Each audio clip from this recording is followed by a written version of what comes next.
Olá, pessoal! Estamos aqui para mais uma aula de matemática.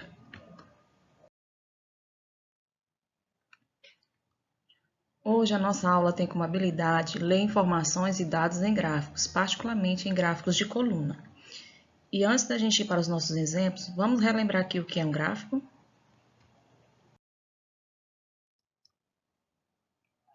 O que é um gráfico?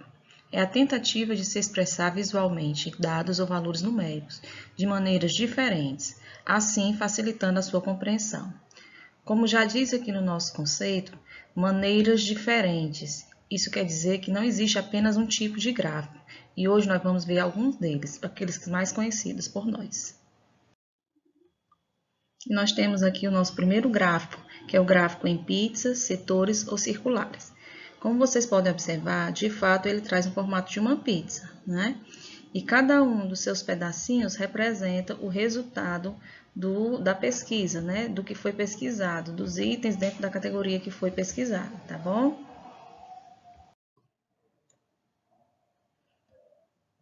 Temos os gráficos de barra. Os gráficos de barra, eles são montados dessa forma. As suas barras são deitadas, né? Onde estão colocados o resultado da sua pesquisa, tá? E os gráficos de linha. Os gráficos de linha, geralmente, eles são utilizados para fazer um comparativo entre um setor ou outro, ou dentro de um determinado período de tempo. Temos aqui o gráfico de áreas. A característica desse gráfico é que são utilizadas cores, tá certo? Para preencher o espaço entre uma linha e outra dos itens da categoria pesquisada.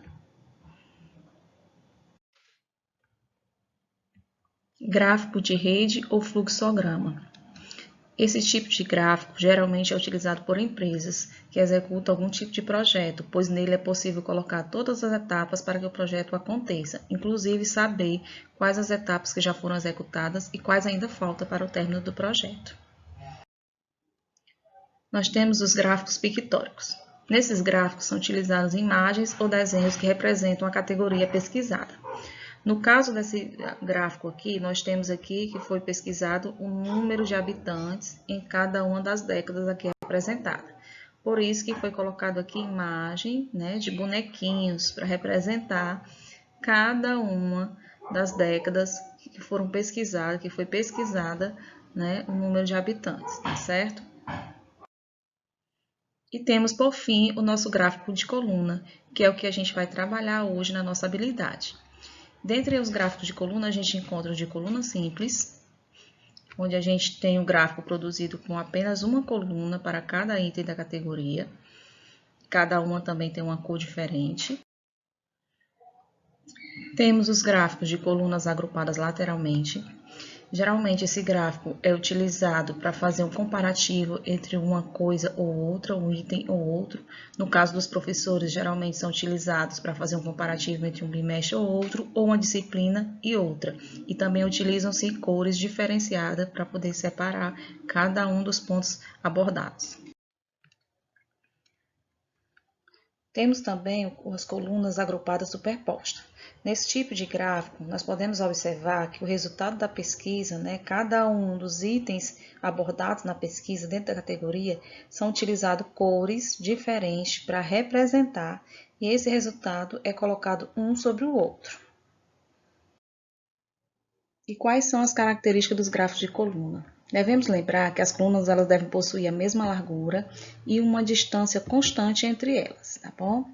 Outra coisa bem importante, quando vamos construir um gráfico de coluna, a gente vai marcar sobre o eixo X, ou eixo das categorias, todas as categorias cujos valores serão representados. E sobre o eixo Y, ou eixo dos valores, nós vamos colocar o menor e o maior valor do que está sendo analisado nas categorias. Trouxe aqui como exemplo para vocês uma tabelinha, que é outro ponto importante. Quando fazemos uma pesquisa, precisamos organizar os nossos dados, né? E a tabela é um recurso muito favorável nesse momento, tá? Nós temos aqui a categoria que são frutas, né? E temos aqui a resposta das crianças. Para construir um gráfico com esse resultado, nós temos aqui no eixo Y, nós vamos colocar o número de crianças que participaram da pesquisa ou os votos recebidos, tá? E no X, nós vamos colocar aqui a categoria da pesquisa, que no caso foram as frutas. Temos aqui o nosso primeiro exemplo. Ana resolveu realizar uma pesquisa com as crianças de sua turma sobre os alimentos preferidos por elas. Observe o gráfico e responda. Aqui nós temos o gráfico que foi construído após a pesquisa de Ana. Nós podemos ver aqui que no eixo X a gente tem a categoria pesquisada, que foram os alimentos. E nós temos aqui os itens dessa categoria: massa, hambúrguer, batata frita, salgadinho e pizza, tá?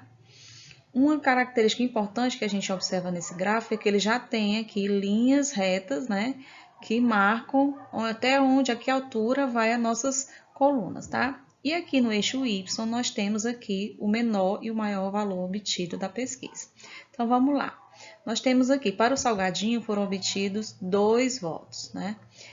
Para o hambúrguer foram obtidos 4 votos. Para a batata frita nós temos 6 votos. Massa, 8 votos. E pizza, nós temos aqui 10 votos. O problema quer saber o seguinte: qual alimento recebeu mais votos? Como a gente já fez uma análise do nosso gráfico, a gente já pode responder, né? Que o alimento que recebeu mais votos foi pizza. Portanto, opção E. O segundo exemplo. Maria dá aulas de ciências na turma do primeiro ano da Escola Luz do Saber. E na aula dessa semana, ela realizou uma pesquisa entre as crianças. Após coletar as informações, ela construiu o gráfico ao lado. Esse é o gráfico que foi construído por Maria. Novamente, aqui a gente observa eixo X, o eixo das categorias. Nós temos aqui frutas, manga, pera, uva, laranja e banana, né? E aí a gente tem uma característica aqui que não tem no gráfico anterior, né?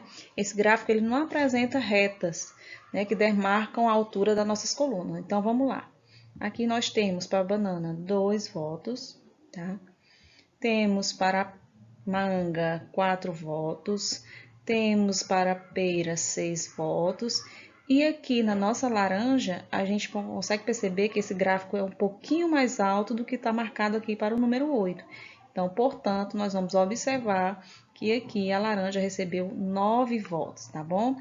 E, por último, nós temos uva, que recebeu aqui 10 votos. Mas aí nós temos um problema a resolver. Baseado nas informações do gráfico, responda: quantas crianças preferem uva? Então, como a gente já fez toda a análise do gráfico, nós já temos a certeza que são 10 crianças que preferem uva, né? É só marcar aqui a opção E. E por hoje, pessoal, é só, né? Agradeço a vocês e até a próxima aula.